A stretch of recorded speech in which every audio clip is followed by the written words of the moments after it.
Halloween Kills, the extended edition.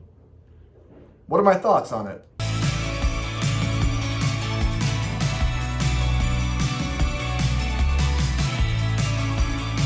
So I sat down and watched the Halloween Kills extended cut, and this is going to be kind of a mini review, I guess, for the extended cut, or just kind of my thoughts, my reactions to it, and if it really does make a difference to the overall film, and if it's very different from the theatrical cut. Now, I will tell you that there are a couple of changes in this extended cut, but all of the changes are add-on scenes. There are things that are added on to, not taken away from. So essentially, what you get in the theatrical film, in a sense, is what you get in this film.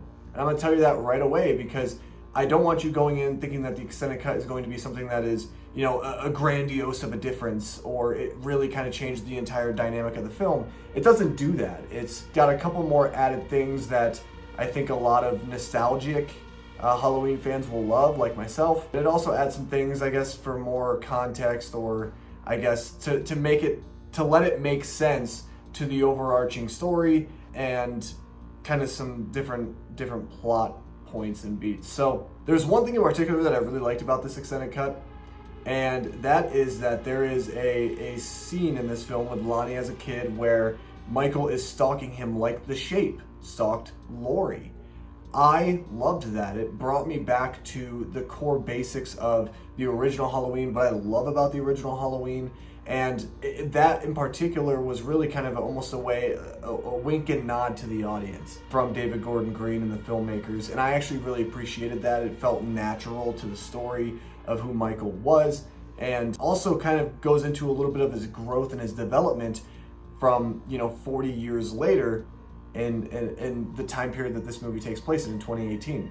There's an added scene with Karen wanting to see Ray's body and the morticians of the hospital. That didn't really do anything for me. I didn't care that much about that scene. Didn't really add any weight or value to the film. It just kind of felt like a bridge between her being able to talk with Laurie, but then also her going and talking with Allison, and really kind of having that heartwarming moment about how, Ray is always going to be there for them and watch over them. So that was something that I didn't expect in this, but it was fine, I guess. I've just never been a huge fan of Ray, and I didn't really kind of care for this scene because it didn't really make any impact, like I said. Now let's talk about the alternate ending, because I think that's the thing that everyone is hoping and wondering about. Can I say this? It's not as much of an alternate ending as it is really a more added on into context and layering for what's to come in Halloween Ends type of scene. It almost felt like, in a way, like Marvel, how they do their post-credit scenes. That's what this felt like. It felt like their version of a post-credit scene, but instead of actually doing it after the credits, it's before the credits, and it's added on to what the pre-existing theatrical cut has for an ending. After Karen dies, Laurie calls Karen's cell phone from the hospital. Michael answers. You hear him breathing heavily, and Laurie's basically just saying, "I'm coming to get you, Michael." That's basically what happens. That's the gist of it. And there's actually a part that's actually in this scene that was in the original first trailer, I believe, for the film, where she's like wearing this like black, almost kind of like jean jacket. Laurie is. You don't see that in the context of this film at all until that moment, and it's actually in the extended cut of the movie. So overall, did it work for me? I kind of actually rather prefer the original cut than this extended cut, especially when it comes to the ending of the film, because when it's Michael on the phone and he's breathing, it's almost a little cheesy in a way. It doesn't seem like something Michael would really do, honestly, but I think I much prefer what they did with the theatrical cut, because it actually brought some stakes to the film. It also, really kind of had this weight to it that is going to carry over into the effects of what these characters are going to feel going into Halloween Ends.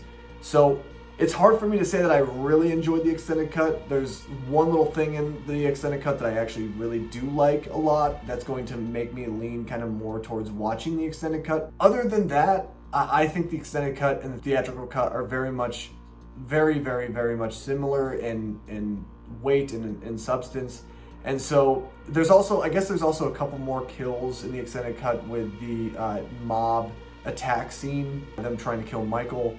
There are a couple more kills, and there might even be some more like gruesome moments or something. I don't know. There's like some moments where it's like, okay, this is definitely not in the theatrical cut, but it doesn't necessarily bring anything new to the table. Doesn't really kind of change anything about what we already know from the theatrical cut. So you don't really need to even watch the extended cut to really kind of be invested into what the entire story is. So those are my quick thoughts on the extended cut of Halloween Kills. Have you guys seen it? Let me know your guys' thoughts down below in the comment section of this video. Thank you for watching, and I'll see you guys in my next video.